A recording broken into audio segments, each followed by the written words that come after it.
ನಮಸ್ಕಾರ ಎಲ್ರಿಗೂ ಒಳ್ಳೆಯದಾಗಲಿ. ನಾಡ ಹಬ್ಬ ಮೈಸೂರು ದಸರಾಕ್ಕೆ ಎಲ್ರಿಗೂ ಹಾರ್ದಿಕ ಶುಭಾಶಯಗಳು. ಈ ಸಂವತ್ಸರ ಶ್ರೀ ಪರಭಾವನಾಮ ಸಂವತ್ಸರದಲ್ಲಿ ಆಶ್ವಯುಜ ಮಾಸದಲ್ಲಿ ಆಚರಣೆ ಮಾಡುವಂತಹ ನಾಡ ಹಬ್ಬ ಮೈಸೂರು ದಸರಾ ಆಚರಣೆ ಮಾಡ್ತಾ ಇದೆ. ನಾಡ ಹಬ್ಬ ಮಾಡೋದು ಯಾತಕ್ಕೆ ಅಂತಂದರೆ ನಮ್ಮ ದೇಶಕ್ಕೆ ಒಳ್ಳೆಯದಾಗಲಿ ಅಂತ ಹೇಳಿ ನಾವು ವಿಶೇಷವಾಗಿ ಪೂಜೆಗಳು ಮಾಡ್ತೀವಿ. ಅದೇ ರೀತಿ ನಮ್ಮ ಮೈಸೂರಿನಲ್ಲಿ ಆನೆ ಮೇಲೆ ಅಂಬಾರಿ ಇಟ್ಟು ಪೂಜೆ ಮಾಡುವಂತಹ ತಾಯಿ ಚಾಮುಂಡೇಶ್ವರನ ಮೆರೆಸುವಂತಹ ಪೂಜೆ ಮೈಸೂರು ದಸರಾ.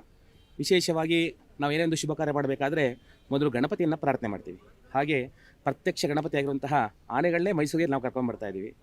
ಹಾಗೆ ಆನೆಗಳನ್ನ ವಿಶೇಷವಾಗಿ ಆನೆಗಳನ್ನ ಕರ್ಕೊಂಡ್ಬಂದು ಆನೆಗಳಿಗೆ ವಿಶೇಷವಾಗಿ ಪೂಜೆ ಮಾಡ್ತೀವಿ.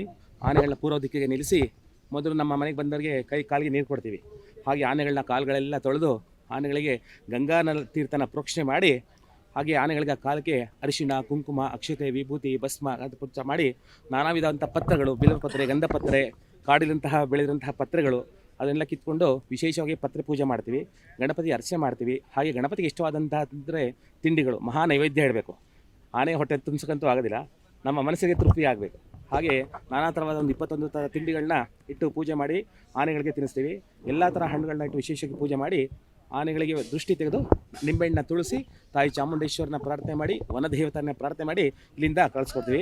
ವಿಶೇಷವಾಗಿ ಈ ದಿವಸ ತುಂಬ ಖುಷಿ ತಂದಿರೋದಂದರೆ ನಮ್ಮ ಅಭಿಮನ್ಯು ಮತ್ತೆ ವಾಪಸ್ ಬಂದಿದ್ದಾನೆ. ಅದು ತುಂಬ ಖುಷಿ ಆಗ್ತಿದೆ. ಹಾಗೆ ಒಂಥರ ಮನಸ್ಸಿಗೆ ಬೇಜಾರಾಗ್ತಾ ಇದೆ. ಅದು ಕಾನೂನಿಗೆ ಎಲ್ಲರೂ ಸಹ ತಲೆ ಬೋಗಬೇಕು. ಹಾಗೆ ವಿಶೇಷವಾಗಿ ಈಗ ಆನೆ ಏನೇನು ಬರುತ್ತೆ ಅವನಿಗೆ ಪುಷ್ಪವೃಷ್ಟಿ ಮಾಡಿಕೊಂಡು ಅವನ್ನ ಕರ್ಕೊಂಬರ್ತೀವಿ. ಅವನು ಇಲ್ಲಿ ಪುಷ್ಪವೃಷ್ಟಿ ವಿಶೇಷವಾಗಿ ಅವನಿಗೆ ಬೀಳ್ಕೊಡುಗೆ ಇವತ್ತು ಕಾರ್ಯಕ್ರಮ ನಡೀತಾ ಇದೆ. ತುಂಬ ಖುಷಿಯಿಂದ ಎಲ್ಲರೂ ಸಹ ಎಲ್ಲ ಜನಗಳ ಸೇರಿ ವಿಶೇಷವಾಗಿ ಹೂವನ್ನು ಎರಚ್ಕೊಂಡು ಅವನ್ನ ಕರ್ಕೊಂಬಂದು ಈ ದಿವಸ ಇಲ್ಲಿಂದ ಮೈಸೂರಿಗೆ ಕರ್ಕೊಂಬರ್ತಾ ಇದ್ದೀವಿ. ಎಲ್ರಿಗೂ ಒಳ್ಳೆಯದಾಗಲಿ.